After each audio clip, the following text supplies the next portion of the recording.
All right, Griz Nation, we are back. This is the Fight on Montana podcast coming at you on another Griz win Sunday. 9-0. Who'd have thought 9-0, right? Like, well, we did. Well, we did. We were hoping. We were hoping. It's just wild to actually think that we are 9-0, that we haven't had a slip up or anything. Well, this is the first time since 2009, I believe. I think so. I think it's 2009. Yeah. So, yeah. Luke, how are you, man?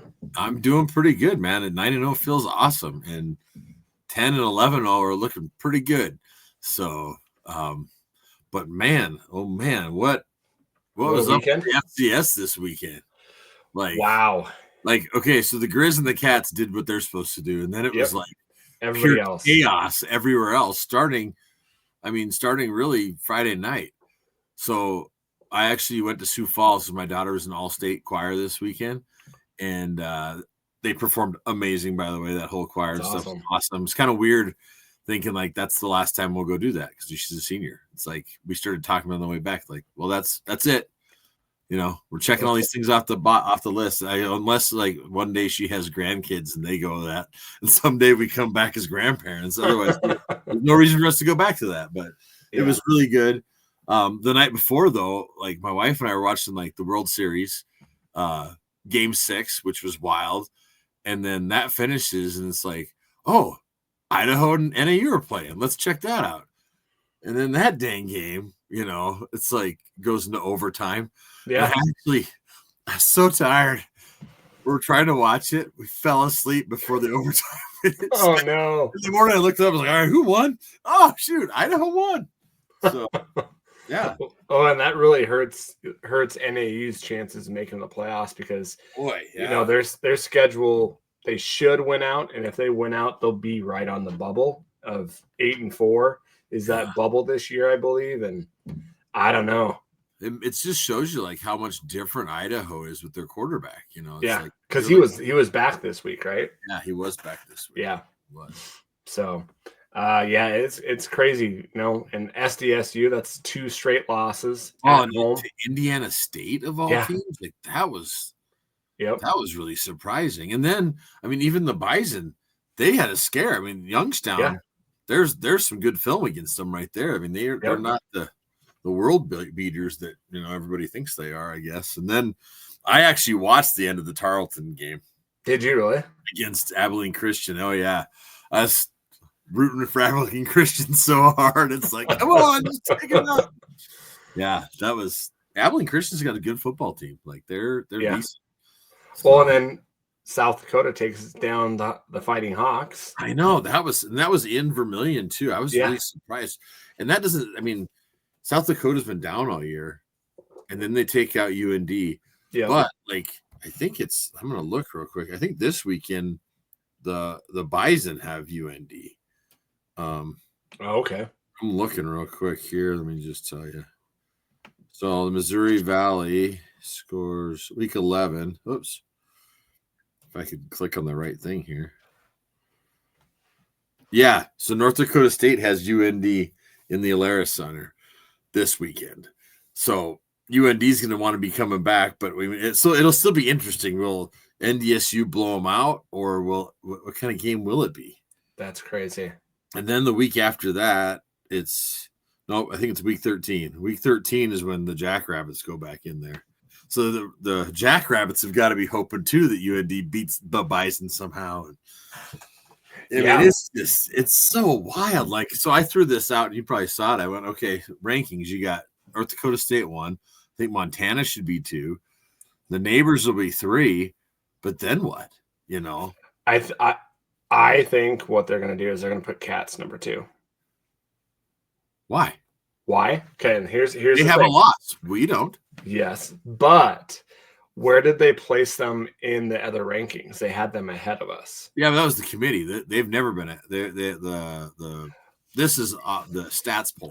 Okay. The stats poll, yes, will be number 2. I'm talking the stats poll. That's all I'm talking right now. Okay, so I was going back to the committee because I think the committee one, they'll have them number 2. Yeah, I think you're probably right. I think because no one's lost and So yeah, because they had us blow the Cats before. So I think the committee will go Bison, Cats, us. Then I'm not sure. Yeah. And then so here's what Sam Herder's votes were. He had Bison, Griz, Cats. Then he just moved Tarleton to 4. Then he's got Lehigh, Harvard, UND at 7 still. Tennessee Tech, who's undefeated, at 8. Then Mercer, Davis at 10. South Dakota State's all the way down at 12. Jeez. Down at 13. He jumped Abilene Christian up to 15. And then South Dakota, he brought back into the poll at 23 and put Arizona down to 25 on his. So what was that South Dakota State this week? So I think they're 6 or 7. Okay, so they went from 2 to 6 to 12. Holy cow! According to Sam, that's Sam's. Wow. Which so far I've really agreed with his poll and stuff. Yeah, he's had people and stuff. So, I think it's BS that the committee has the Cats at 2, and I mean, but I think you're right because of how they ranked it before. I think that's what they're going to do now. That was all based on their one loss to South Dakota State. Now South Dakota State has lost twice. Yep.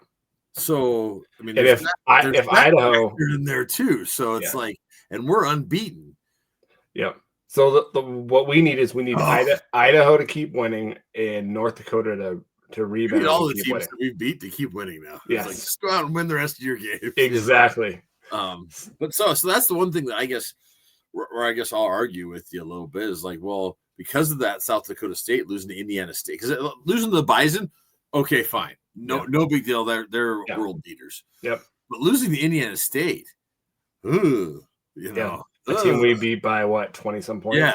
I mean, you can't. I mean, it's hard to start playing that game, but still, like, it's like, I don't know. I think the Griz and the Cats are so close to each other. Really, I mean, just being straight up, I think they're splitting hair. It's splitting hair. They're right there with each other, and that's why it's so cool that come November 22nd, it's all going to figure itself out. It's all going to figure itself out. In Griz, we're going to play it. Like, and that's one thing. Like other Cat fans that I've talked to on like X and stuff, they agree too. They're like, yeah, it's gonna where you put us. Doesn't really matter. The stats poll may have us at 2 and the coaches poll, but then the committee might come out and they say, yep, it's 3.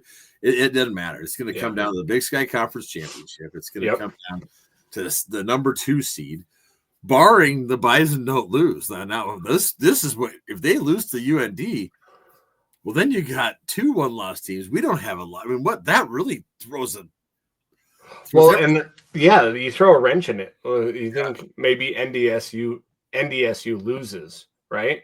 Mm-hmm. And they get jumped down, and then you have a 1-2 matchup for the Cats and the Griz. You could possibly have that, yeah.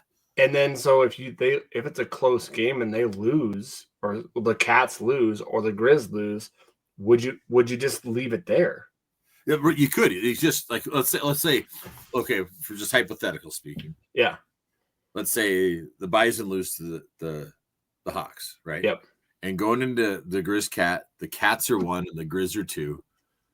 The Griz win, we would go to 1. I think they would put them at 2. 2, yeah. Okay.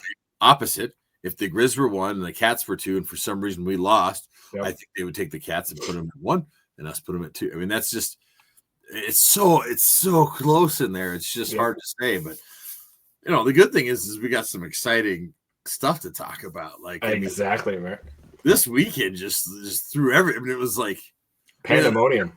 After all that crap talking that the Tarleton State people did to us, like after the first committee rankings came out, they're like, "Oh my God, you guys are terrible, and we're gonna run the table and all this," and then you lost to Abilene Christian. How about that? And they still have PA too. They could have 2 losses. They have Austin P coming to their place the last week of the year. So it'll be interesting because it's going to be a wild one. But let's get into the Griz rundown here, man. Let's get into some soccer here. Let's show here. So we got the tourney coming up here soon. Yes. So Wednesday, guys. Wednesday, if this shows up here.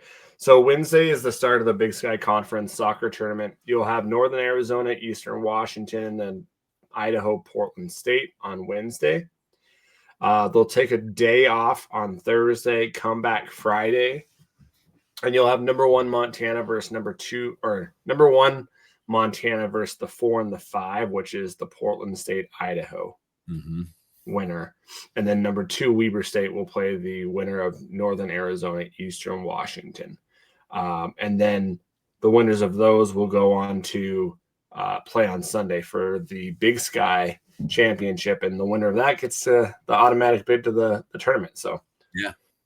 So important stuff. It is at the South Campus Stadium in Missoula. So if you guys are in Missoula, definitely go check that out. They would love your support.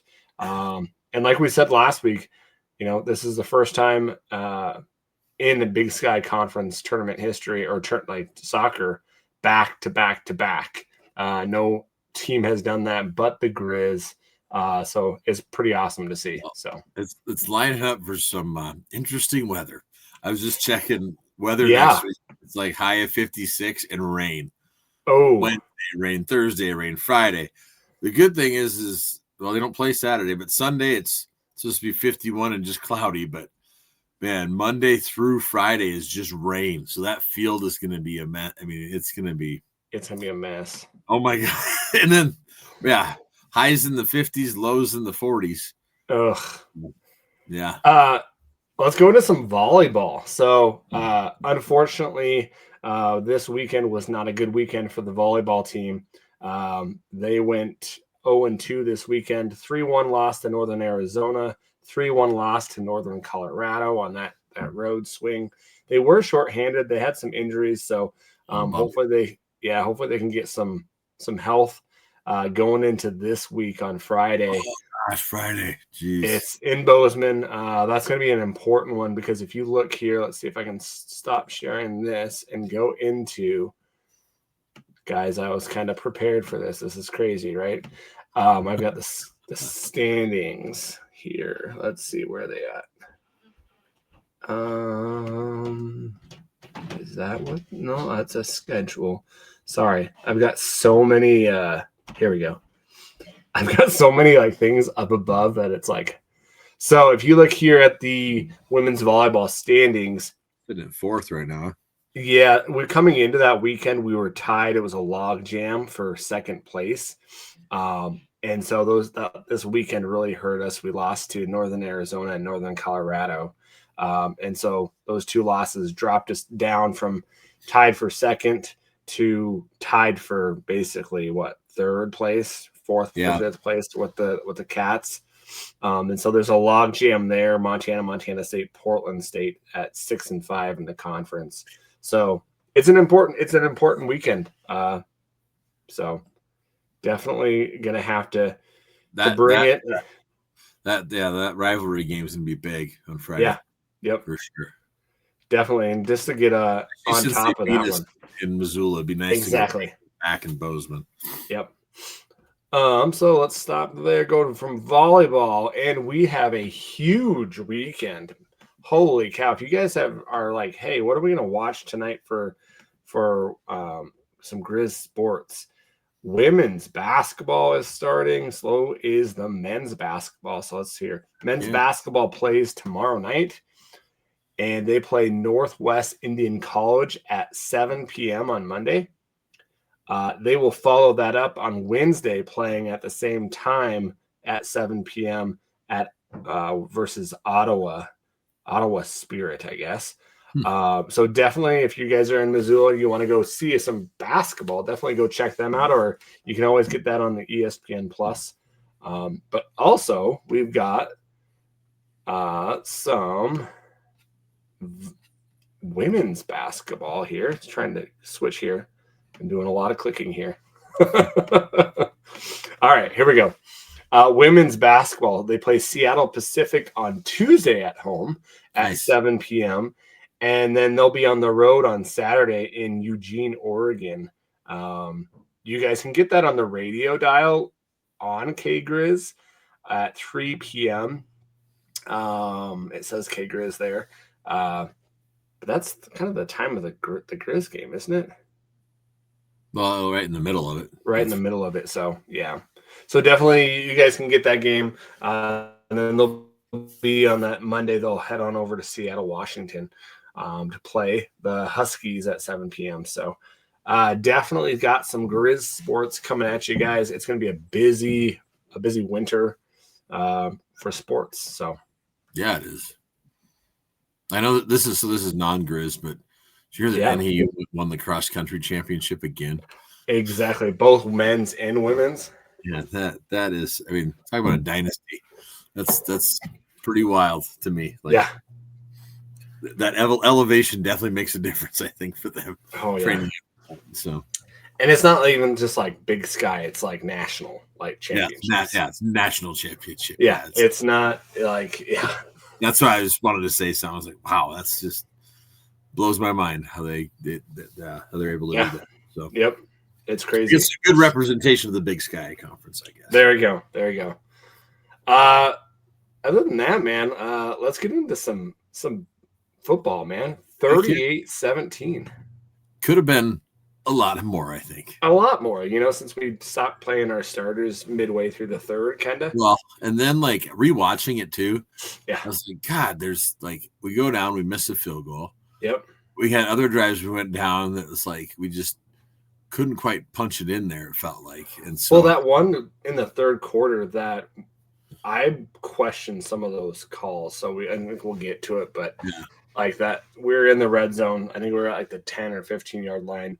We run some type of a sweep to the right, the short side, and then we don't get it. We run it on 4th and 2, don't get it as well. There's 10 points there. Yeah, that's what I mean. 10 points there. And like the one thing I guess I was pumped to see though is like getting Jensen in the 4th to play, especially him being from Utah and stuff. Like getting Flowers in too. I love seeing all that because again, remember, like to our fans, we didn't have a bye. Yeah. So like you need these times where you can go, you know what, you played well, get off the dang field. Like especially in the fourth quarter. And we know that Weber and us have a little beef against each other and we don't need any cheap shots, someone getting hurt. So I was pumped to see that and see all these young guys getting in there. Yeah.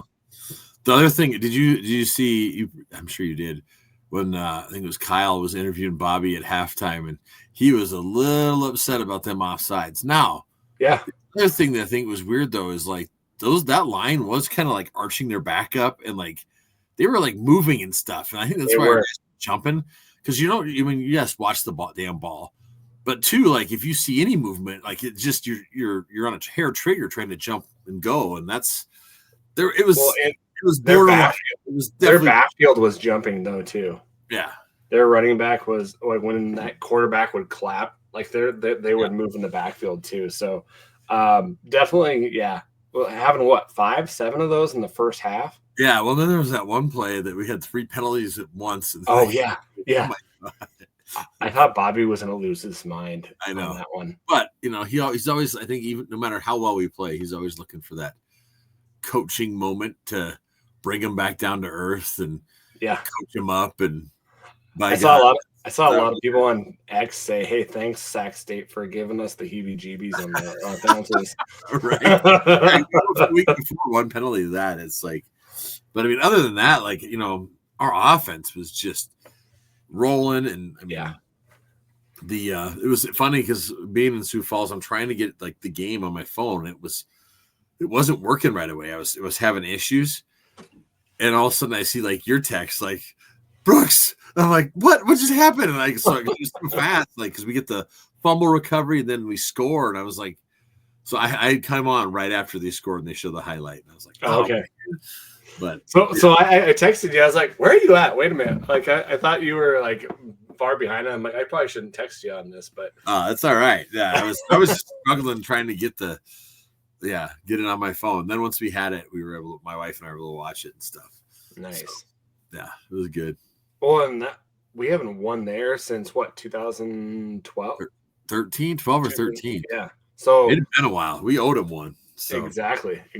So let's get into some of those stats. So First downs, 24-21. That's not going to really show a lot, but since we talked about how when you throw 50-yard bomb touchdowns, it's like Well, and also playing your non-starters, which we played a lot of guys. Yeah, we played a ton. I think the offensive line, I was really impressed with Amick, dude, he was making downfield blocks. Man, he's been playing ever since Johnson got hurt. They've been putting him in, and he's developing quick. He is, and that's awesome. Play him more. Yeah, exactly. Sure. So he's been starting out there, so that's awesome. So, rushing yards, 193 and 114 for the Wildcats. Passing 329 to 213, which, man alive, like you look at, and we'll look at Ayat's stats. Yeah. A lot of his passes were, some of those were bobbles, or they should have been caught. Well, there's some misses out there. There were some misses, but some of those, like those catches that you're not going to look at them like, wow, he was 50% completion. I thought some of those should have been caught, but a few of them, like he could take a little bit off it. Oh he's some of those. It's like, damn, dude. I think it was the one to Schaefer or one of his tight ends where it was so coming in hot. Like even Jordan Tripp was like, yeah, he threw that one a little hard, but I still think he's got to come up with that. And I'm like, goodness, he threw that thing so hard. It's like Brett Favre back there throwing. Yeah, Brett Favre used to dislocate guys' fingers and stuff. It was like, geez, dude. Calm it down a little bit. Exactly. Total offense, 522 to 327. Jeez, 522. Wow. They had 5 more plays than us. 10 penalties for 85 yards. That's the killer. That's the killer. Like, it just blows me away how, like, one week to week, how it swings so differently. But yeah, you are going to see some more penalties and stuff as you rotate more guys in and stuff. Exactly. That's a tendency of rotating a lot of guys too. Yep. Our average punt 48, which is awesome.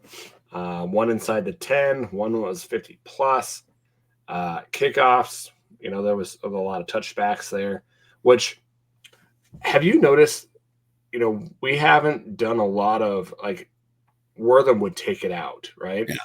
And I'm wondering if they're kind of like, hey, let's save the damage on your body and let's just I'm sure they are. Touch like, these hey, especially with the teams we're playing, they're like, that. Just don't worry, dude. Don't worry about it. There's no reason to put yourself out there right now for that. Yeah, because all of a sudden it was like, nope, it's done, and then they're not doing that. So good to see that. Let's see here. We got an interception. And let's see here. Going down possession. Time of possession was drastically different in the first half. We had it for like 9 minutes. So we did have it a little bit more, 34-25 in time of possession. But I mean, again, it didn't matter because we were scoring so fast and going down the field so quick. It was just like, well, yeah, we're not doing these long sustained drives. Our guys are wide ass open and we're hitting them wide open. Yeah. Third down conversion, we were 4 of 13. They were 6 of 17. 1 of 2 on fourth down. They were 1 of 4.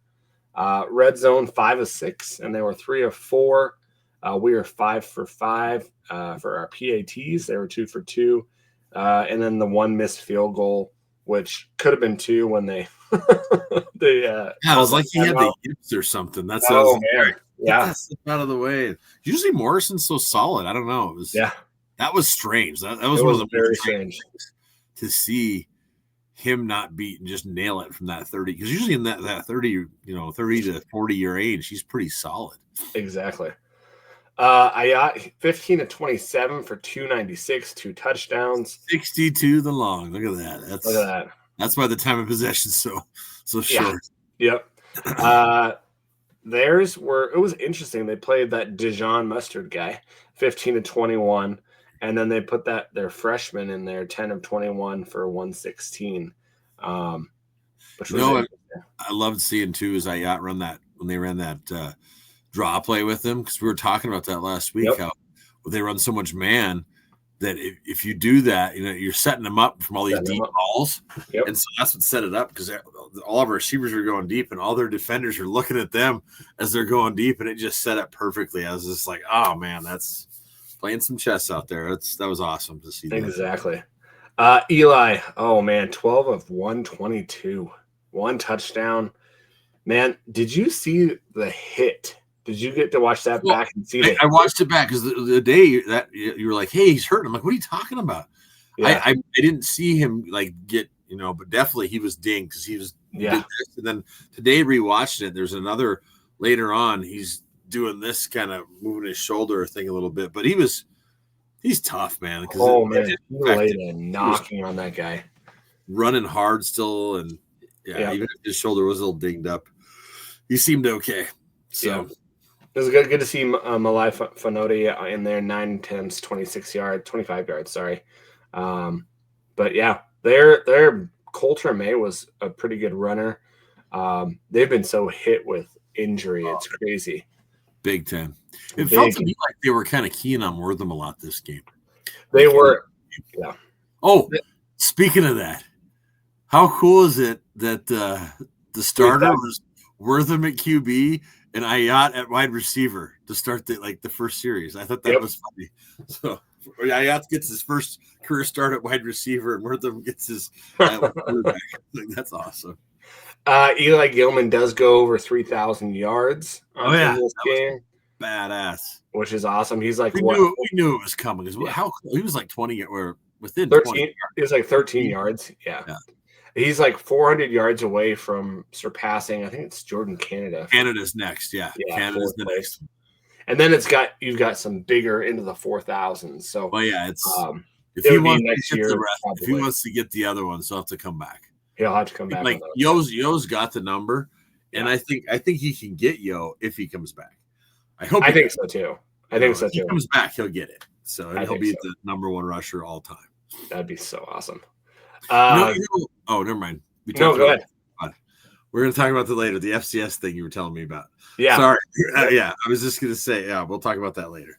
So receiving. So you got Blake Bohannon, 3 catches for 131. Good to see him back. Davis, 4 receptions for 83. I got both of them, 62 for Blake and then 61 for Brooks for those long ones. Those were awesome. I love seeing them bombs. Did you see the hit that Brooks took on one of those? Man alive. My wife was like, oh my gosh, hopefully he's okay. And I'm like, I'm pretty sure he's okay. The other guy bounced off and got hurt. He popped right up and was pushing back and just ready to roll, man. Shannon, though, man, it was so nice to see him have a game where it's just those 3 catches. 3 for 131. That's pretty good. That's a day. And then he missed one too that he could have had. So yes, he did. That one though, he caught the fingertips. It was like almost lost it and brought it up and was kind of tripping over himself. And I wonder, if he would have caught that better in stride, if he would have just made it all the way. So, but look at all the guys that we played though for the passes. Holy cow! Definitely awesome. Wortham, Finch. I like how they're getting. I like how they're getting Corbin Hendricks in there as well. Yeah, Hendricks, Deaver, Titus, Rohr. Is there any more? Danny Sermon. I thought I saw Sermon out there too. Yeah.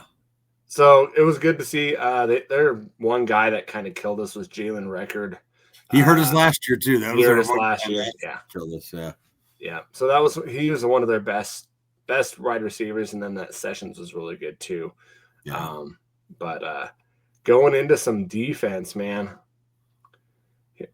Okay, Clay Oven again, 6 tackles. He got Kenzel Lawler, who is stepped up.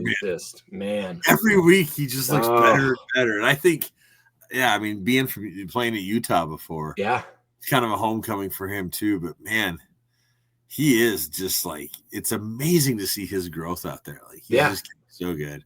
Well, and it's so exciting because you think about, hey, if we can get Loud back, have 2 guys. Can you imagine what the defense will unleash with blitz packages with 2 guys that can guard and be left on islands? It's going to be huge. You're going to be like, where did this come from? Yeah. They just got their quarterback back in there. We're going to be blitzing like 7. Yeah. I'm really hoping that by the Cats we get Loud back. Yeah. Hoping.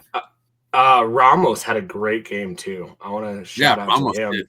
He was definitely being a force out there and getting some pressure. I feel like our whole D line. Did you see the one play where Beck ran that guy down? Yes. Like, that effort play was huge by him. It was just like, holy buckets, man. Like to not give up and just make it and to run that guy down. That's solid effort by him. It was good to see. Where is it? What is his name? He was doing really good too. The Samula on the line as well. I can't find his name on here. Sorry. I was impressed by him too as well on the line. So, wasn't it Diesel that punched that ball out? Yeah. Yep. Yeah. It reminded me of Peanut Tillman because he hit right on the ball to punch that thing out. It was awesome. Yeah, and that started the game. That was crazy. And then you had both Beaner brothers playing out there. I know, at the same time. Well, now, so think about this. Any red shirt, any freshman can play now because we have there's including this last week. There's only 3 games left, so they all saved their red shirt. Yeah, so we can play anybody now, which is great to see. Well, and you look at that like on who they played. So Brock Beaner is more of a safety, right? Mm-hmm. They've played is it Brock or Brady?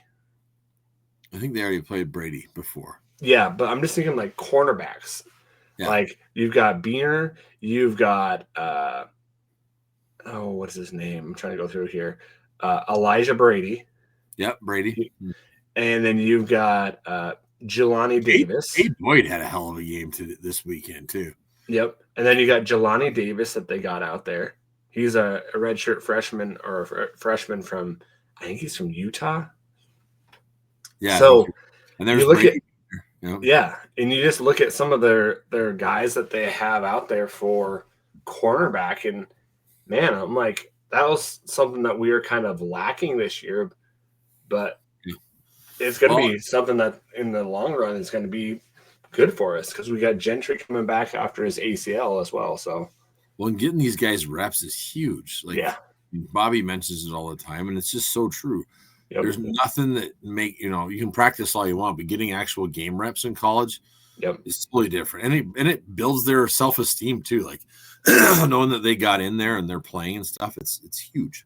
Exactly. So we've already talked about special teams. That's about it. So kind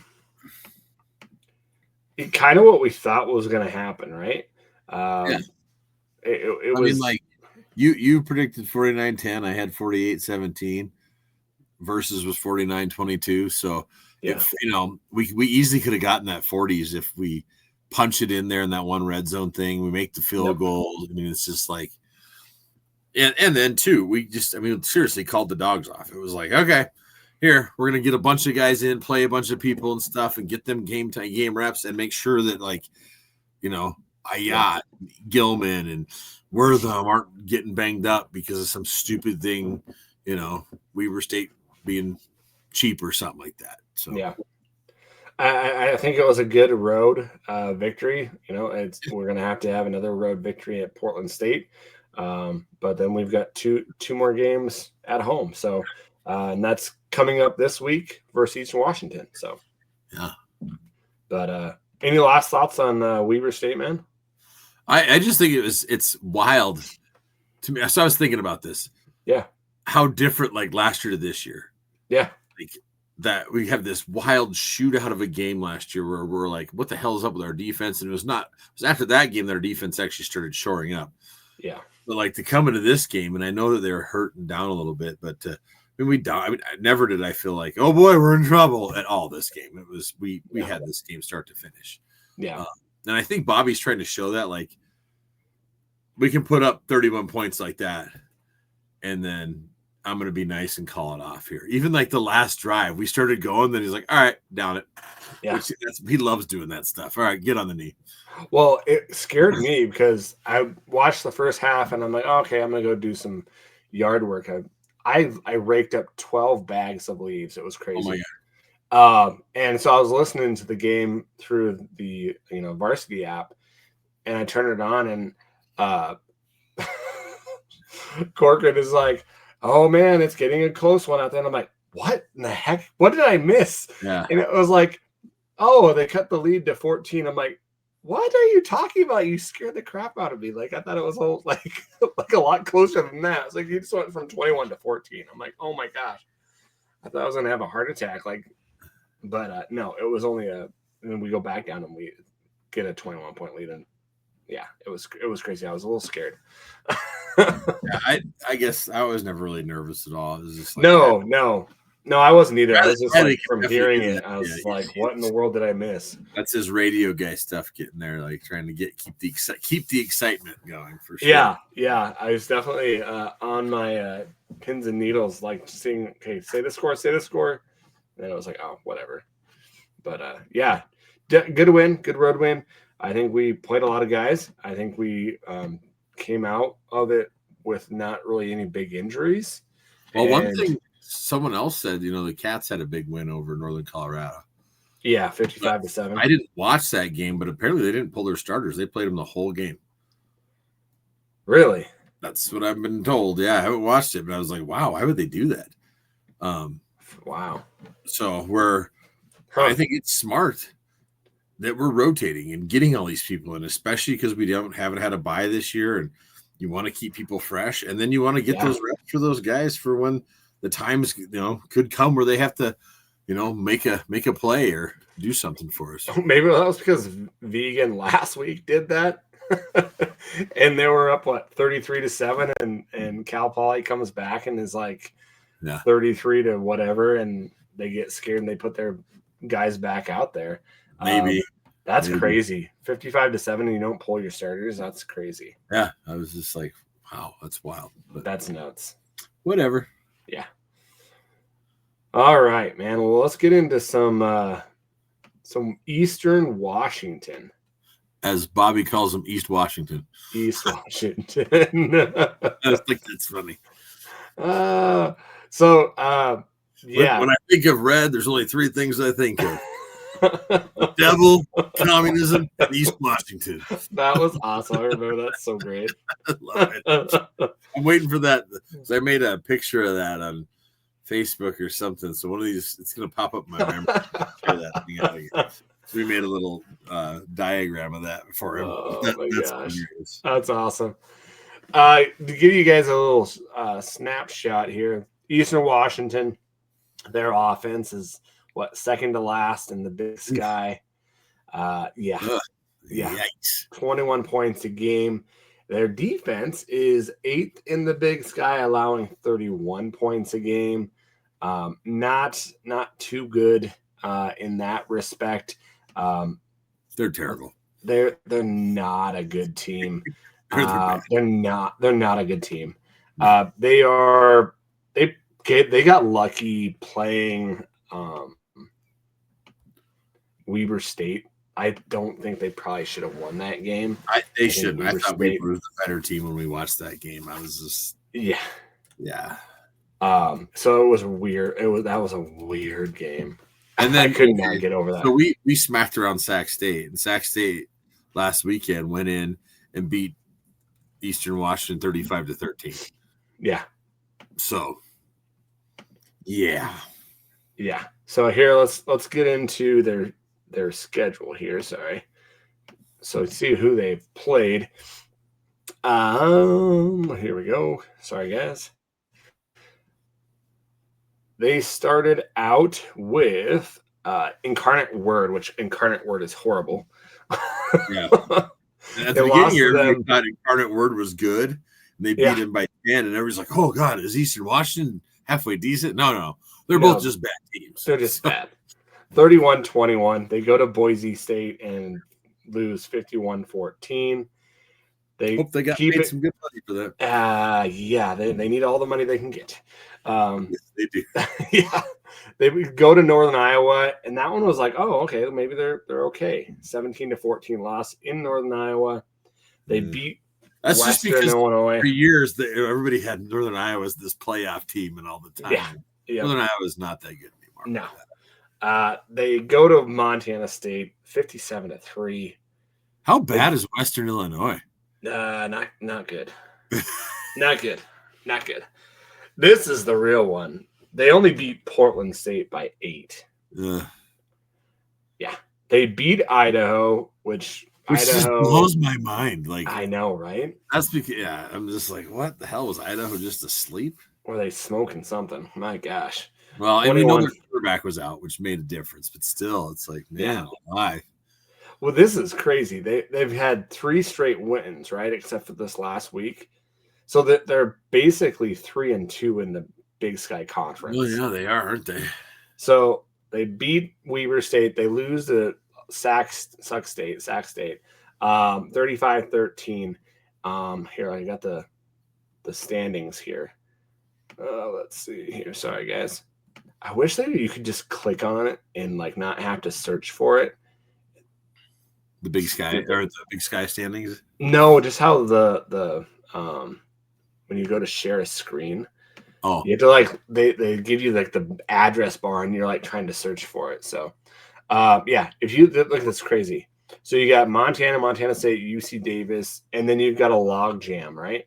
Sac State, Eastern Washington, both at 3-2, Northern Arizona at 2-3, Idaho at 2-3, Idaho State at 2-3. It's just nuts. Poly and Northern Colorado at 1-4. Jeez. Yeah. Portland State with the win this last weekend. There we go. There we go. Hang tight there for a second. Points for 370. Points against 210 for Montana, and then Montana State 323 to 147. So their defense is not letting up a lot, but no. And if you look at it, that what we are number one offense. Number one offense and number 2 defense. Yeah. So pretty good. Pretty good. Yep. It's coming around. Look at that. 5-0, 9-0 overall, home 6-0, away 3-0. A lot of zeros. A lot of those zeros. There, I like seeing that. Yep.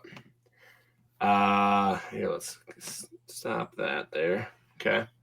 But yeah, let's go into some of Eastern Washington stats here. Let me get that up for you guys.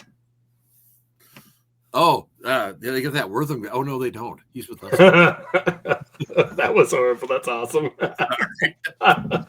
It's just so nice that I have to be like, okay, we gotta watch out for this guy. Like last year, it's like, crap. Oh no, we don't. No, he's with us now. Like that's the thing. Like with Michael, he's gonna be like, he wants to have a big game. Oh yeah. Just to, and I'm telling you, how can Best do not get along? No. And Houck's gonna want to stick it to him. Yeah. Like, oh yeah. I know it. He's gonna be like, all right, Wortham. You want to score 70? Let's give you score 70. So, like we said, we already went over the points per game. They're pretty balanced, 62-65. They're not good, guys. Oh my goodness. It's so hard to kind of like their rushing is 142. Opponents is 210. That's an average, guys. Their passing is 180. 242 is their average opponents. This is the big thing is they do have 3 wins in the Big Sky. Yeah. Rushing touchdowns for their opponents is 24. Oh my goodness. Right? Look at passing, 13 to their 7. Gee, they double them up basically. Yeah. Look at the average for 452 for opponents is average yards per game. They're at 322. Yeah, that's not good. Those are not numbers that you want to see. No. Not good at all. Hey, their returns are good. 21-19. Good job for you guys. Good job. Yep. Probably because people score on them so much. Exactly. They get so many that the average goes down. So time of possession, they're 28 minutes a game to 32, which is not good. Penalties are at 51. The average is 51 for opponents. They are horrible on third down. Horrible. They're 28%. Ouch. Yes. Hey, they're 50% They've went for it 20 or 20 times on 20 times. Wow. They have to. They're so horrible on third down. They have to. They have to. That's funny. Opponents, they're at 44 for third down and 47 on fourth down, which is nuts. They've had 13 fumbles, 6 lost. They've had 13 sacks. Red zone, they're 20 of 27 with 16 of those being touchdowns. They have gotten to the quarterback a little bit. I'll give them They have a little bit. Their opponents 17. have had 17 sacks, though, so Right. they're still letting up sacks. It's so weird. This team, like, you think of Eastern Washington and you think of, like, skill positions, right? Right, yeah. And none of those jump off the page for me in this team, which is so weird. Their quarterback he's 5'9", 5'10". He likes to scramble. He is kind of that dual threat, but he kind of like runs for his life. Yeah. 94 of 175. He's had 7 touchdowns, but 6 interceptions. He's not very accurate. He's at 53%. Well, I feel like our defense is starting to get more hockey on the, get more interceptions. So it'll be interesting to see if we get a few picks from this old boy. And this guy does not have his eyes down the field very much when he scrambles. He's just like getting out. Yeah. So I think this is going to be probably a game where we see multiple sacks on this quarterback. I could see that. Yeah. Another kind of like Sac State where we just, lined up 6 that game, Yep. That's where I'm thinking that's going to be. Yeah. Rushing, he's their leading rusher as well with 663 yards. And then they've got this Jared Taylor. He's got 160 yards, and this Macrease Yetz got 192. Receiving, this is nuts. Like 315 yards, this Noah Cronquist. But that's still an average of 35 yards. Yeah. It's not, I just like, and this is where you would think. This is why Wortham was like, hey man, I got one more year to play. I'd like to go play somewhere where they can use my talents. Well, and I think he had to anyways because it was a graduate year, right? Yeah. So I don't think he could stay there, could he? I don't know. So that's one thing. There's a lot of exceptions and stuff these days, but yeah, but I mean, I guess what I'm going with that too is all schools you go to, a team in the same conference that you played against, but I think he saw that, I want to play in front of crowds like this, and I want to, and I'm sure they were like, P's just like, come on over. Yeah, we'll make the offense do, you're going to do wild things with us. And he is. I mean, he's one of the top candidates for the Walter Payton Award. It's really, I think it's between him and that Cole Payton guy from North Dakota State. It's him and Wortham, really, right now. I mean, yes, Eli is in the talk, and yes, I think Ayat is, and there's some other guys too, but really, I think it's Wortham and Cole Payton that are the ones. Yeah, I think so too. So their defense, their leading tackler is Reed's son, which number is a linebacker. He's 6'2", 230. From Alaska. Wasilio. Alaska. We got Miles Macro. I can't say his name. Miles Mayovoski. He's another linebacker. All right. He's got 64. Those guys both have 2 sacks and 1 sacks combined or with them. A couple of hurries. They got Drew Carter is their third. That's their safety. Yeah, hair guy. Another hair guy. Look at that hair guy, man. Look at that hair. He looks like he's from an 80s hair band. I know, right? Awesome. That is awesome. Good set of hair. Yeah. So, Isaiah Perez, another defensive tackle, 6'2", 272. So they've got some bigger guys. He's got 2 tackles for loss, 1.5 sacks. But, not. This is another game where we don't like Eastern Washington, obviously. No. And so, I feel like our offensive line, this is a good good game where they should be able to show some dominance and get some more confidence about pushing some guys around. You do have this Jalen, like this is the guy that kind of is good on their defense. Jalen Jenkins, safety, 6'1", 180. He does have 4 interceptions this year. So we'll have to watch out for him a little bit. A little bit, but that's I don't know. You get thrown on that many times, like sure they're gonna miss a couple. So I don't know. It's not a good team. No. It's one of those where you think that they would. This is not a lot of people in Washington that we're used to. No. Their best position is their punter. Woo. Like this is nuts, right? So this is crazy. His average, damn. Yeah, his average is 39. His long is 72. He has had 14 plus 50 plus kicks. Click on his name. Once. He's had 22 inside the 20.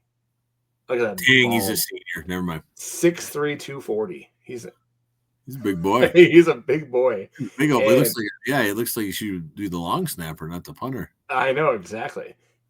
He single-handedly put them in position against that Weber State game to win that game, like single-handedly. Yeah. So yeah, I was wanting to know what year he was. He's a good punter. I'm like, oh, maybe we want him to come play for us next year. Maybe graduate studies. Losing Morrison, Yeah, but that's probably going to be their best player, punting wise for returns. Well, I hope that we get to see him a lot. I hope we see him all the time.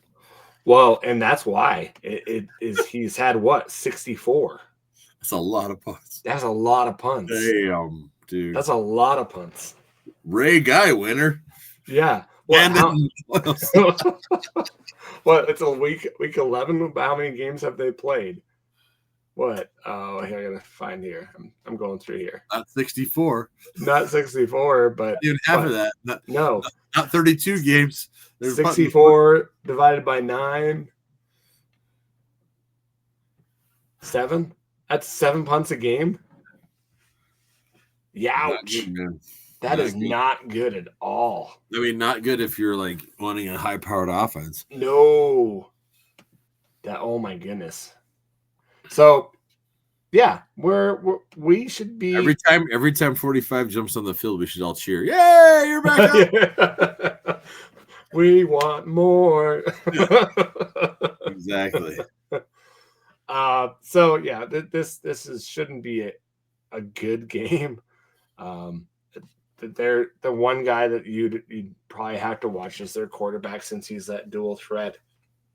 I don't think you're gonna see him kill us though. Yeah, I don't think so either. I can't stand Eastern Washington. I hope we just beat the shit out of them. Like I just don't think that they have the skill players for him to be able to be helped out. Yeah, it would be different if they had a wide receiver or a running back they could lean on for their quarterback, but they don't have anything. Yeah, they're right. They're right up there with like the Cats, the Vandals, and like it was like for me because we didn't play the Vandals that much because they were at FBS. Like it was the Cats and Eastern Washington that we hated the most, and so because of that, there's still this hate for them that I can't stand. And we beat the crap out of them. Just like yes, more, put more on them. You'll see Redfield. My score prediction, how I feel about this. 70-0. Maybe. Guys, this game is at 1 p.m. Mountain Standard Time. So definitely get there if you guys are going to go to it. Get there. So, let's see here. Well, and the good thing is I was talking about poor soccer in the rain all week. I think Saturday is actually supposed to be the nice day. Yeah, Saturday is like sunny and 45 degrees, like perfect football weather. Nice. So, I mean, of course that could move, but right now Saturday is supposed to be the good day. That's awesome. So yeah, definitely. Let's go. You want to do what we missed?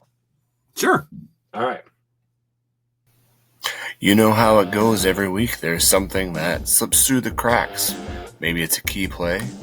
Maybe it's a standout performance or even a stat that didn't get enough love. So let's dive into it and let's hit what we missed.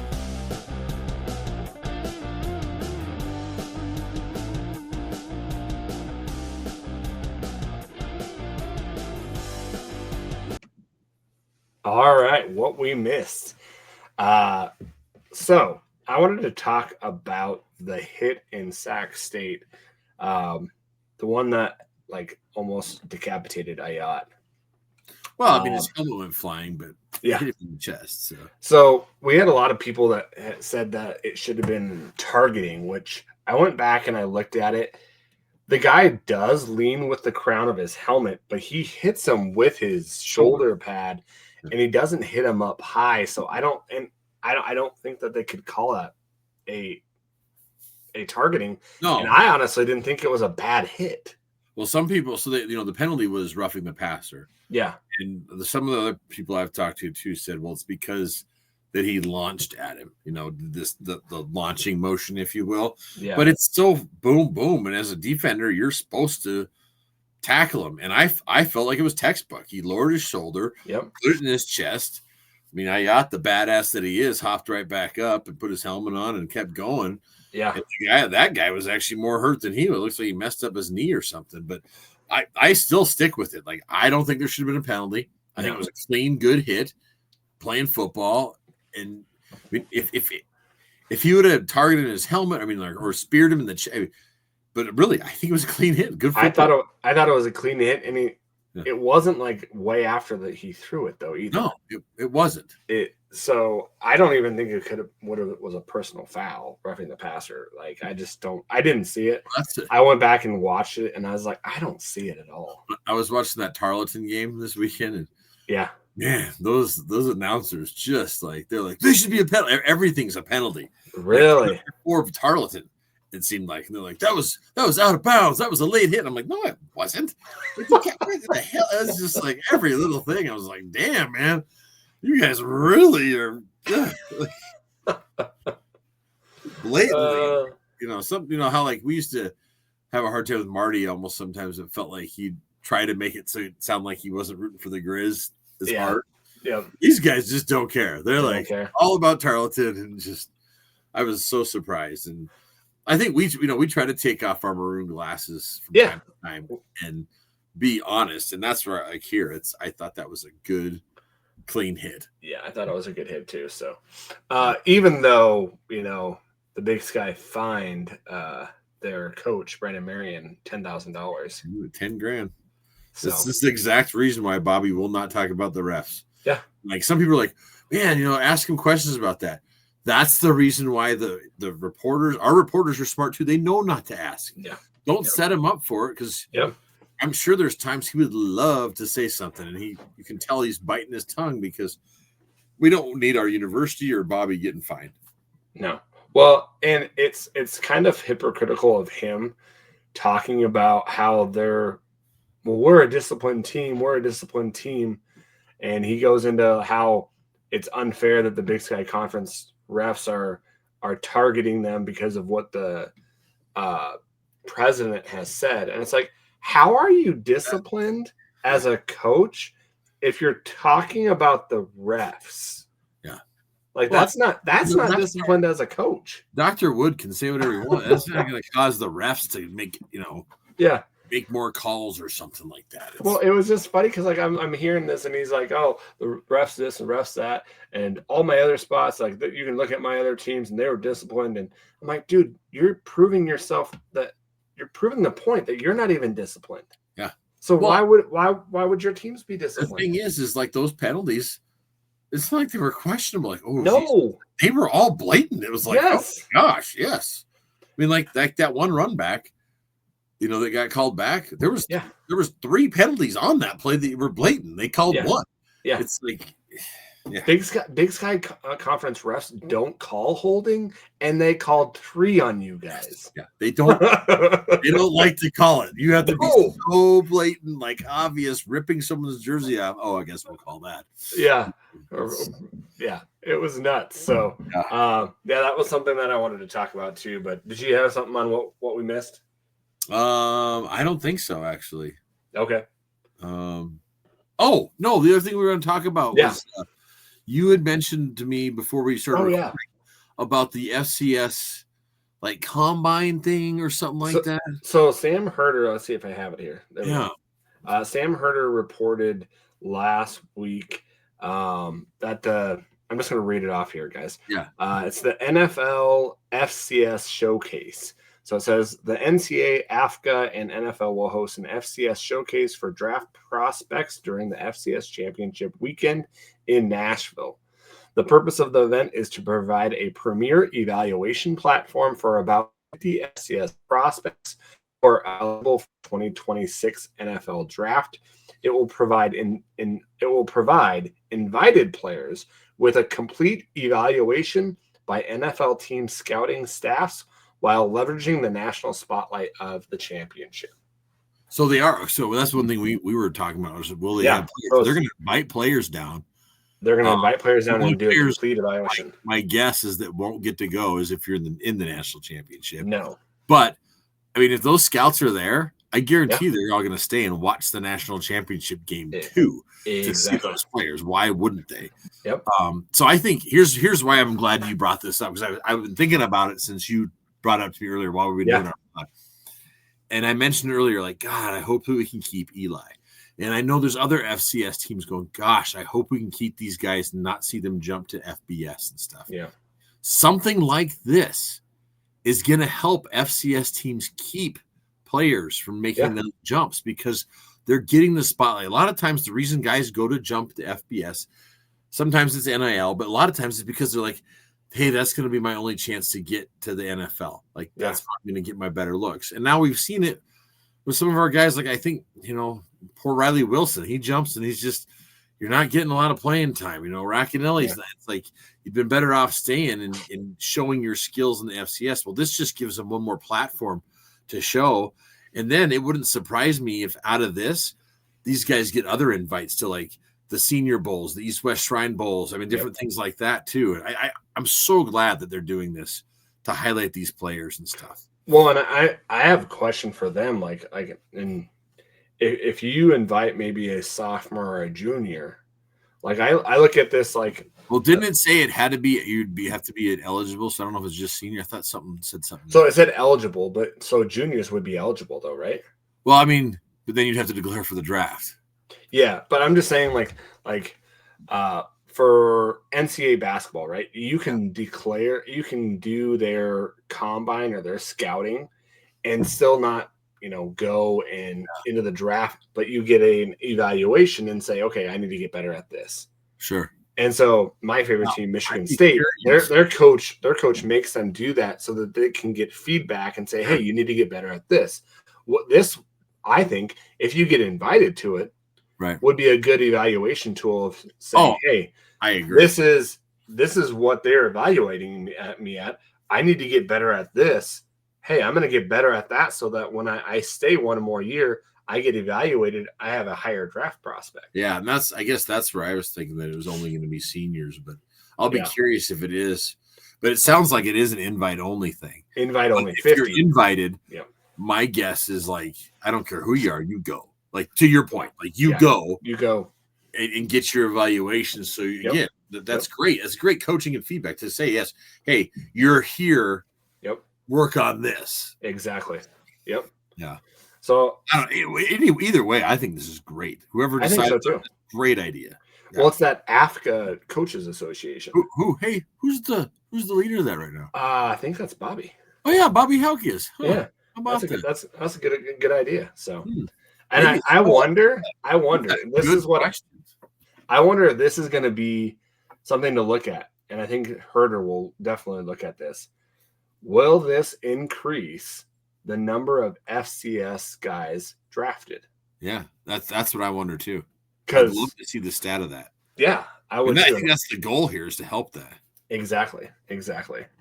So, guys, that's our what we missed. If you guys have something that maybe we missed, definitely get a hold of us and say, hey, this is what we want for what we missed. Definitely label it that way, because I'm sorry, there's a couple people that I forgot questions with, and I'm so sorry. we do our best to screenshot them and stuff. That's what I try to do, screenshot them, but sometimes we still miss. So we really apologize if we do miss a question. Yeah, we didn't mean to. You can berate us on Twitter, or you can tell us how stupid we are if we missed your question. Yep. Well, should we get into some predictions? Yeah, let's do that. So, again, last week was wild. So we both lost on the NAU pick because Idaho won. We both missed on the Davis pick because Idaho State won. That's crazy. We missed on the Cal Poly one too. So Cal Poly, who'd they play? Portland State. Oh my gosh! Like 40-35 in San Luis Obispo. Yeah. Wow. So yeah, I didn't know that one.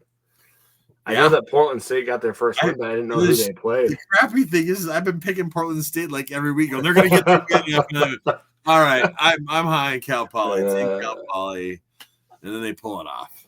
Wow, that's good on Portland State. The fighting, Barney got them to get a win. So, oh man. All right, before we pick that Eastern Montana game, we're going to start off with Weber versus Montana State in Bozeman. The Kittens. Yeah, they are. I picked the Cats as well. Yeah. And then we've got Sac State going to Portland State. I'm going to say Sac State on that one. I also took Sac State. And then Northern Colorado going to NAU. Man, I hope Northern Arizona wins, because I would love to see them, get into the playoffs. So I think they come back and they win this game. I agree. I think they're going to have that rebound win. And Northern Colorado just got the beat down put on them by Montana State. But I think Northern Arizona, playing back in Flagstaff, wants to make up for losing to Idaho. So yeah, I think so too. And then you got Cal Poly going to Idaho State. I'm going to say Idaho State because it's in Pocatello. I would take Idaho State either way. Because they play different in Pocatello. They do. And that's the last one they won on the road against Davis. So yeah. I think Idaho's better. Idaho State's I think they're going to be even better next year. Oh yeah. They're getting better. And I think Hawkins is a good coach. So finally, we have Davis going to Idaho to play the Vandals. I'm going to say Davis. All right. I took Idaho. You took Idaho? They got their quarterback back. I think Idaho can beat them in the. Okay, I'm looking. Idaho's on a high. Davis is coming off the loss, and I don't know. I just, for some reason, I was like, I had Davis written in at first, and then I was just like, man, their quarterback's back, and I don't know. I want to see. I'm going on here to see this Idaho State UC Davis game. They still have their quarterback, so that's weird. Wow. So Caden Pinnick is their quarterback in UC Davis. Yeah. 1 touchdown, 2 interceptions, 2 sacks. I watched the end of that game. It was good. Was it? Because we were waiting for my daughter's All-State, so I was just watching, after the Griz game, I was just jumping back and forth from different games on my phone. That's the great thing about ESPN Plus. It is. I love it. Yep. So, and then Adam, the final game. Eastern Washington comes to Washington Grizzly to play the mighty Montana Grizzlies. Griz? You're picking the Griz. Yeah. Griz, yes. The question is what is your score? Oh, man. I got mine written down, and I got verses. Okay, so mine is going to be I'm going to say 49-7. Oh, wow. I like that. Man, I like that better than mine. So I went 56-13. Okay. And the reason I did 13 is because I have a feeling that we might, in the fourth, again, call off some dogs. Yeah. And they may get some garbage score. It seems like we've been doing that a lot this year, giving garbage scores. Yes, we have. That's the only reason I have the 13. 56-13. And so Versus says Griz win 43-14. 43-14? Huh. What does the Versus have their updated rankings? Yeah, they do. You want to hear them? Yeah. Sure. Let me hop on there real quick. All right. Oops. Let me, if I can get this to work. Rankings. All right.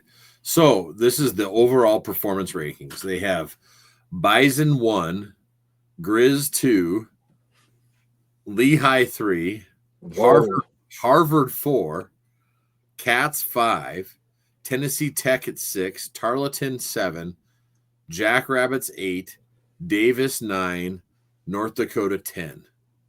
They have Lehigh and Harvard over the Cats? Yeah. Wow.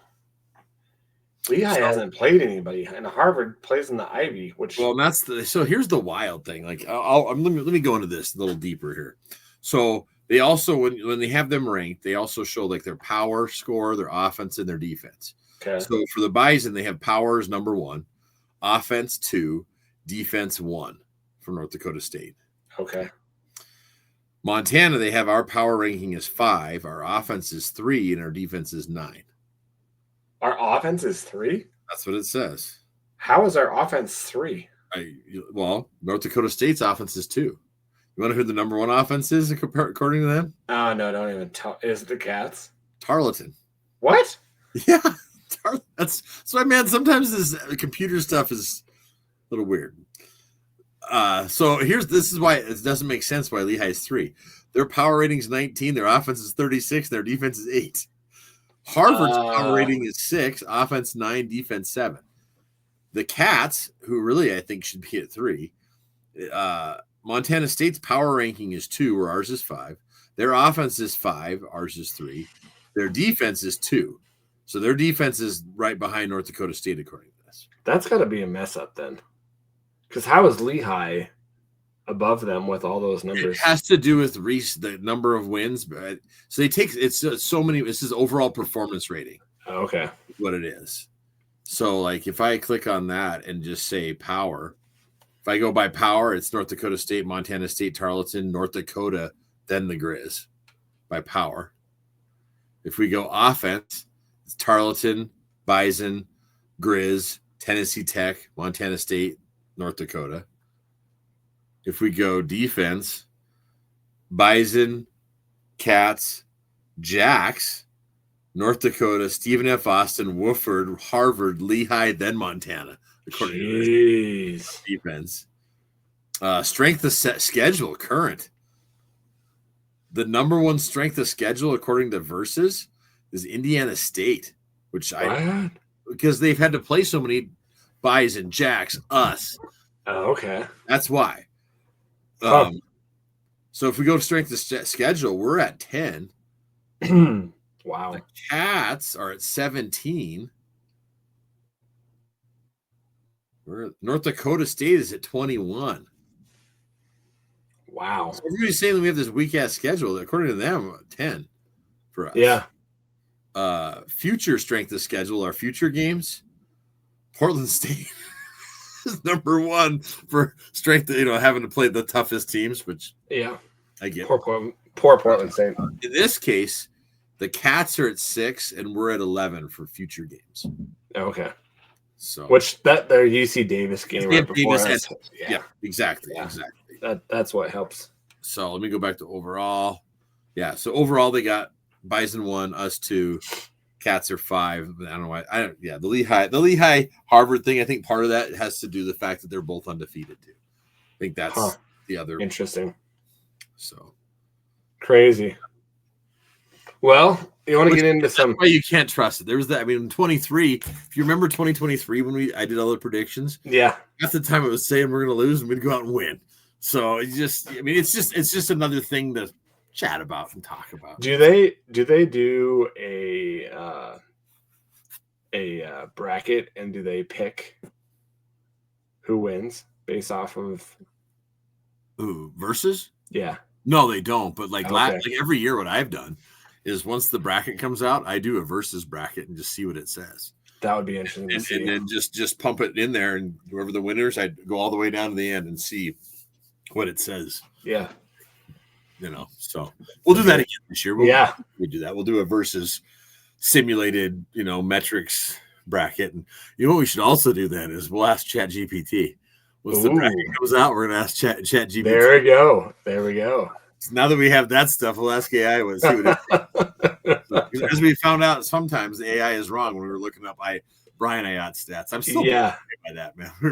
I was thinking about that during the game. I'm just like, goodness. Yeah. I watched the Rand University about. Did you watch it? I did. Oh, really? I did. It was interesting. That they did. They talked about them playing us in 95 a little bit, and then in 96, and they showed some highlights, and it was like, it was 49-29. So it was interesting. It was even them damn strip socks. Oh man. Yeah. So, but let's get into some questions. So, I have one here. I've got to apologize, Christopher. I'm going to pronounce his name wrong. Gaiman. He texted us me last week, and I totally forgot his question. Jeez, Adam, come on, man. I know. I am sorry, Christopher. I totally forgot, and so I'm doing it a week later. So it's not like you have anything else going on. I know. I'm sorry. He says, Adam, I love the pod. Can't figure out how else to ask the pod a question. Sorry. But I got a good one for you. A couple weeks ago, you were talking about Idaho State having tells. Mm-hmm. I swear the Griz must have some tells the way they are bottling up Gilman. Have you guys noticed anything about tells for Gilman? About their offensive line? I haven't. I haven't either. I think it's more so that they're loading up the box. They know we want to run Gilman, and we do like running them on first down. Yeah. And so they're loading the box. And I think it's so much more to me, and we've heard this, certain coaches, like for instance, against Idaho State. Yep. Hawkins flat out said, we're not going to let Gilman beat us. Yes. So that's what his focus is on. And so I think we're seeing, and I think we saw a little bit this last week too. I think Weber went, we're not going to let Wortham beat us. Yep. And then all of a sudden Bohannon and Brooks and, Eli was getting a bunch of runs. And so we have so many weapons on offense. Go ahead, pick one that you want to decide you're going to shut down. Well, we're going to jump all over you with these other awesome weapons that we have. Yep. I think that's more so is not so much that we have a tendency, because I haven't really noticed them. It used to be. There was a time when it was like we're going to run it up the gut every first damn down.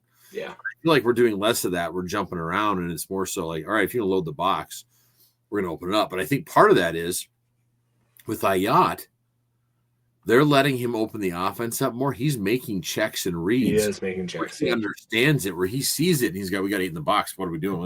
I'm going to throw it over here. Or I'm going to do this. Yep. And because of that, we're able to do that rather than before. Too, I think a team can have tendencies if you don't trust your quarterback. Yep. It's like, hey, nope, you run this one, or like, again, I think it was Idaho State that did this, or you see this from teams. They come up, and then they look back to the sideline. Or they're hearing it in their headpiece. Check with me offense is what I call it. Where you get up, check with them, and then call another play. Where Ayat's now, you can see him signaling guys. Oh yeah, he's signaling guys and looking out there. Yep, he's the man. So So I totally agree. Good question though, man. I like that. Yeah. We've got some here. I did not put it on eGriz. I just was super busy. So. That's all right. I've got some off Twitter. Okay. You want me to go? Go. Yep. Okay. So I got Griz fan for life off of X or whatever. He said that he also asked the GFP this one as well. He says, just an observation. We rotated heavy once the game was in hand, with Gilman and Ayat sitting in the fourth. The neighbors still played nearly all their starters when the score was 48-0. Jeez. What do you make of the difference in coaching styles, if any? I think that, like, again, we mentioned earlier, there's no bye.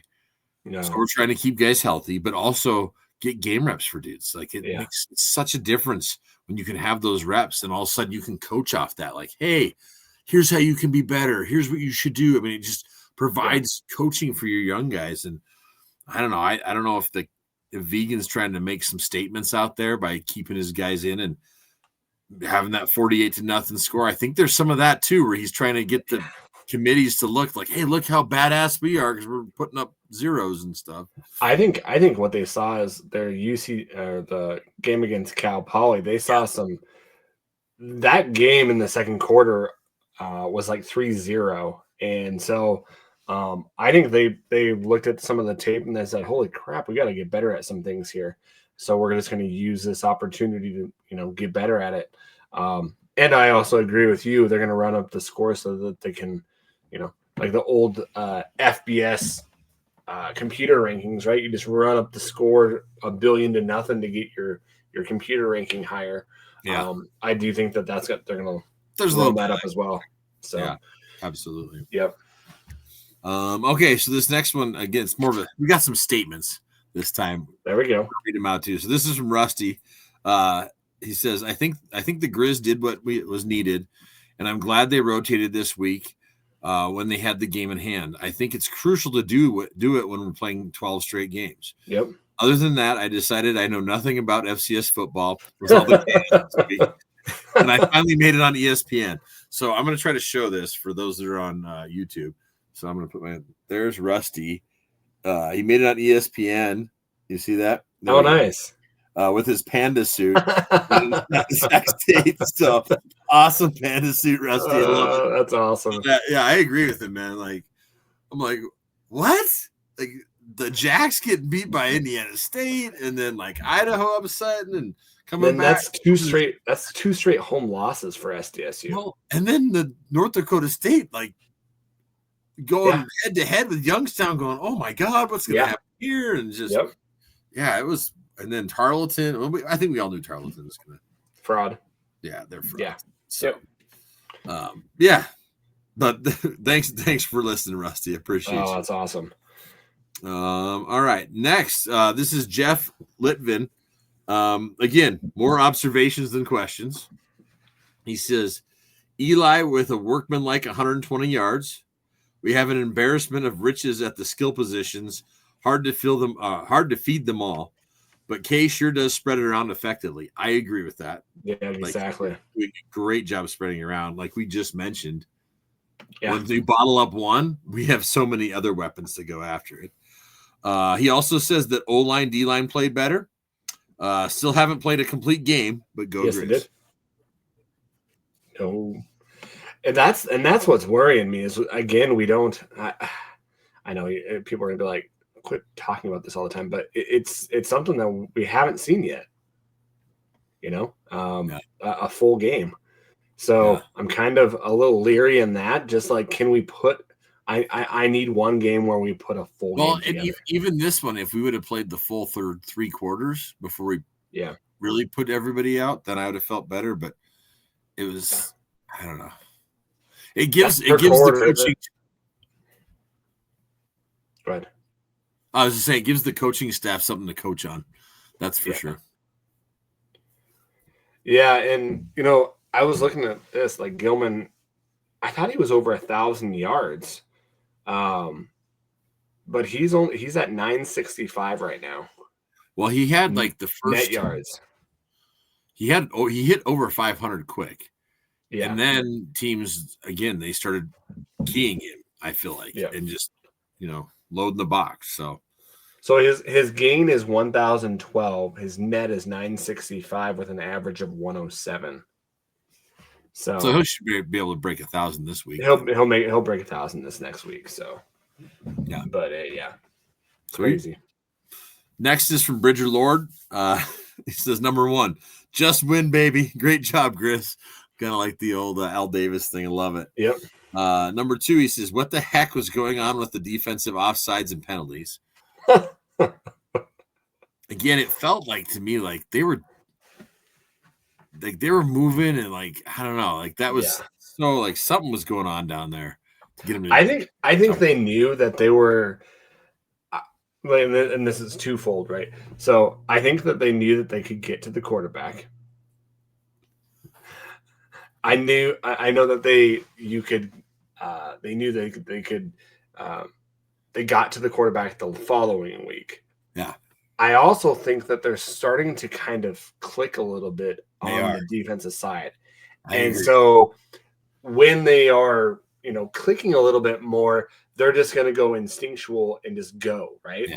And so there was definitely a little bit of trying to time the count. Exactly. And just get in there and cause havoc.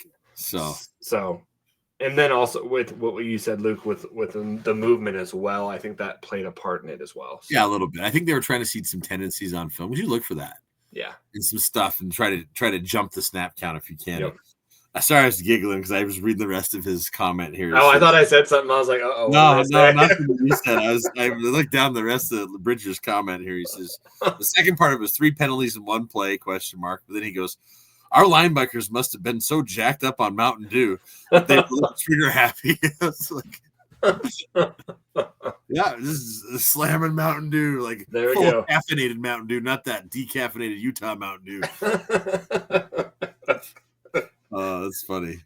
All right. Here we go. We've got some more questions from Shay, Montanimal. He says, thoughts going forward. How much rest do we really want to see? Do we go full speed into a hopeful bye week, first round of the playoffs? Do we start resting players the next 2 weeks? What do you think is the best? With all the action this last week had, it's all in our hands now. Go Griz. I say you do exactly what you did this week. Get a big lead, and then if you're up big in that second half, you start resting your players.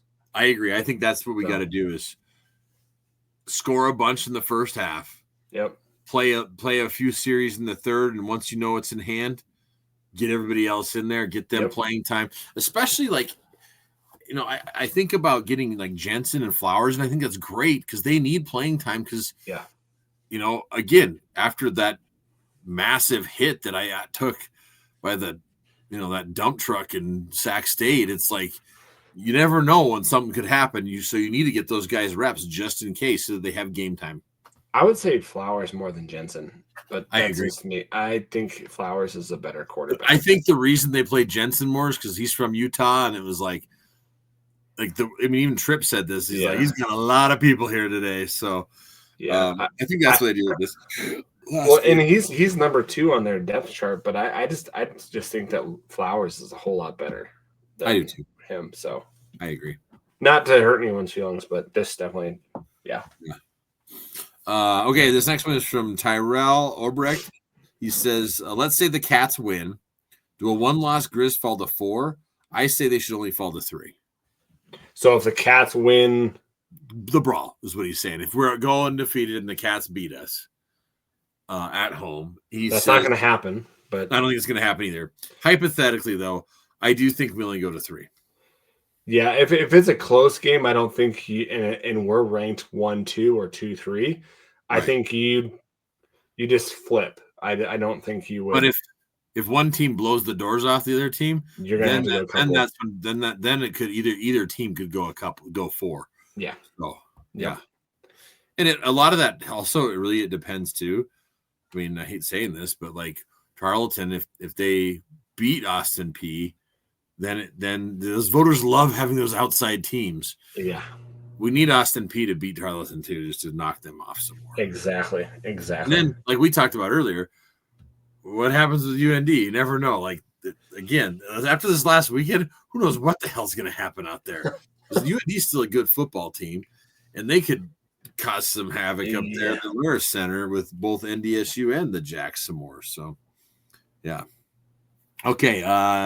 Next one is JR96. He says, would like your thoughts on the development of the O-line, especially what you have seen from Amick. Dude seems like a beast. Looking ahead, how do you feel about our O-line matches up with the Kittens D-line? Thanks. I like the development that we're doing right now. I think and I think we said it earlier in the pod, the Amick guy definitely is getting some rotation minutes, and he's starting this last game. There was a couple of plays in the last game free toss and just blowing people up. So they've been playing free toss. They've been playing a couple of those offensive linemen too. So I think we're developing. I don't know. The defensive line of the Kittens is a strong point. Their front seven is very good. I wouldn't say that our offensive line is going to be better than their defensive line. But I think that what we're doing and what we're doing and moving Ayat out of the pocket, what we're doing, you can kind of alleviate how if you don't have a great offensive line. We have a good offensive line. We don't have a great offensive line. Yeah, I agree. I think we have good, not great. Yeah. But so here's what I think. But the three offensive line coaches in the last 4 years, that's what you're going to have. Oh yeah. Right. Yeah. No, but here's the thing. I think that our offensive line keeps progressing. They're continuously getting better, which is great. And now when it does come to that game, I think what's going to happen is I think they're going to try to take Eli away from us. Yeah. I really think that's what they're going to do. Yep. It's fine. We've seen that before. Yep.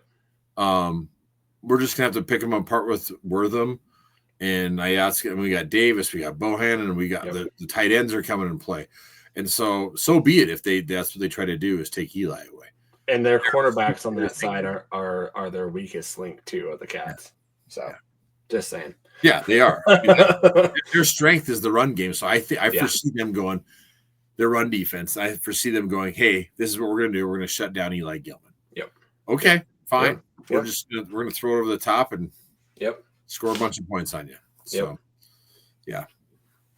let's see here. All right, Zachary Lord. He says, assuming we basically know what we have here and knowing that it's not near impossible to out NDSU, how far do we get if we double down on trying to just out Montana everyone?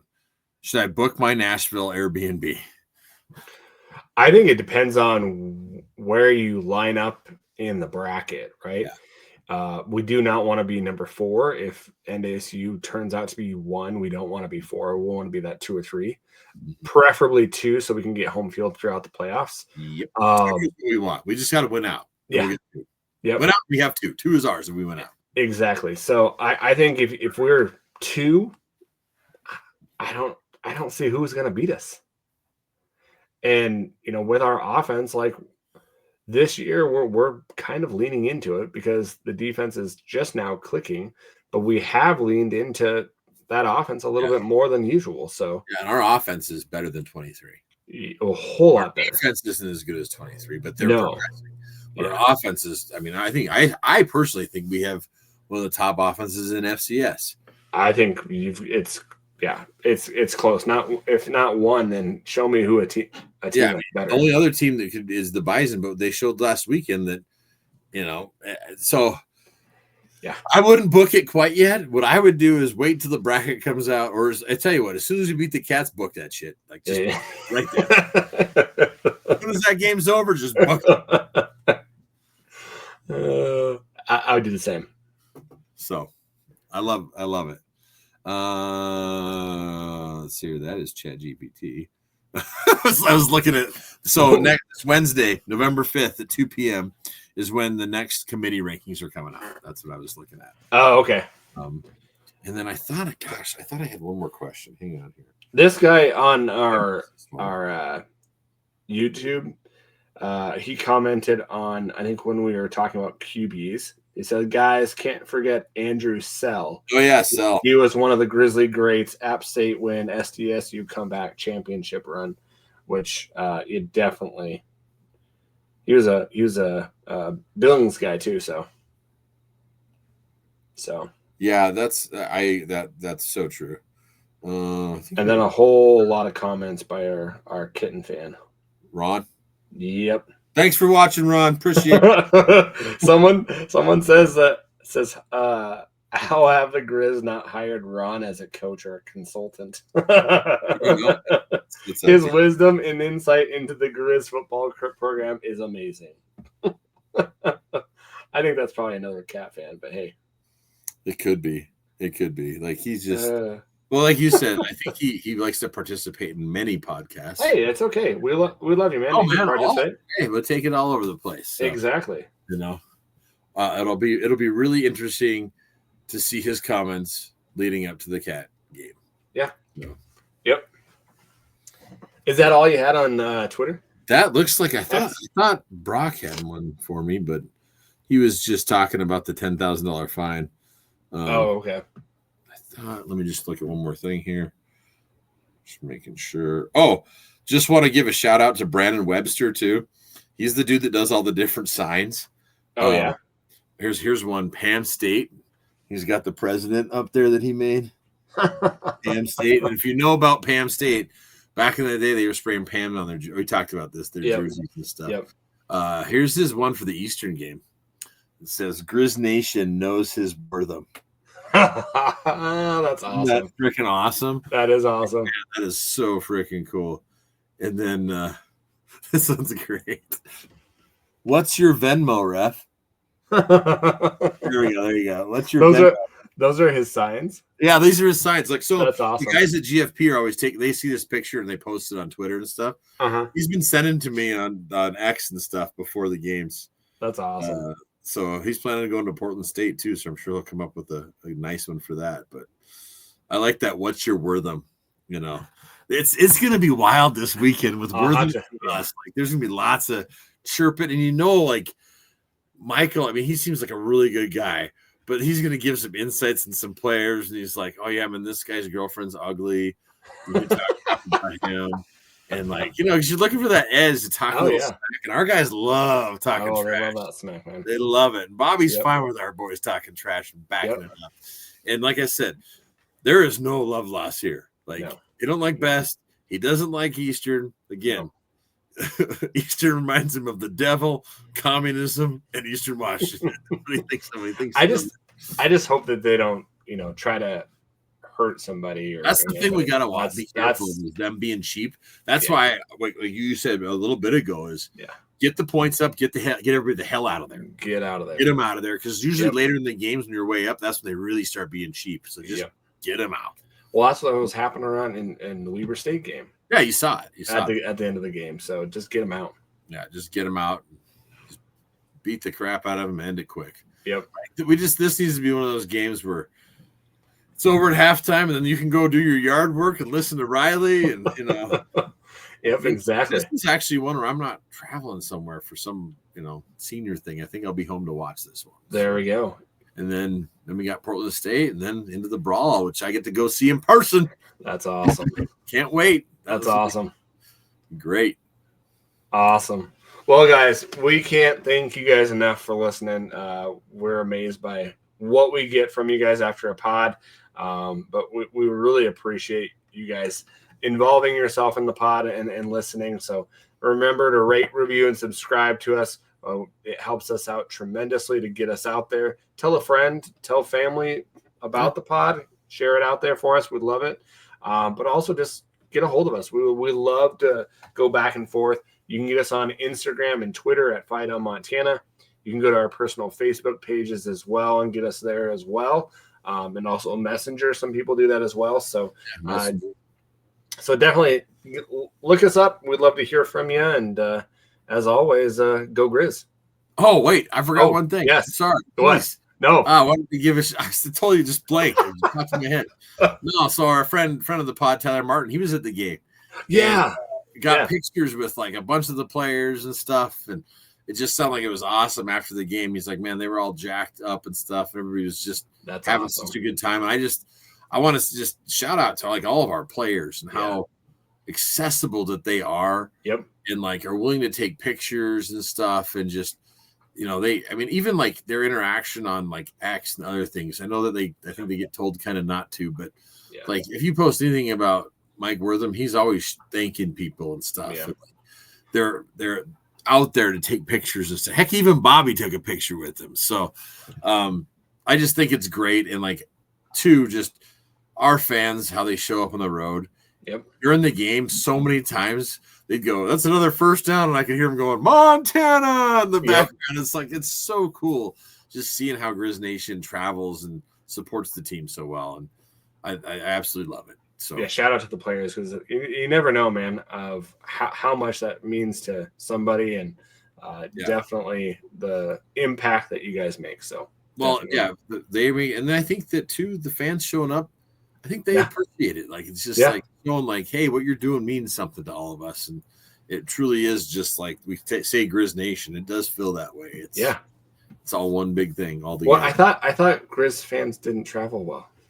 Oh, yeah. Well, Dr. That guy's so full of shit. Oh, man. There he is. Well, guys, we love you. Till next week. Hopefully 10-0. But 10-0, baby. That's what we're doing. 10-0. Yeah. That's what we're headed to. Exactly. As always, go Griz. Go Griz.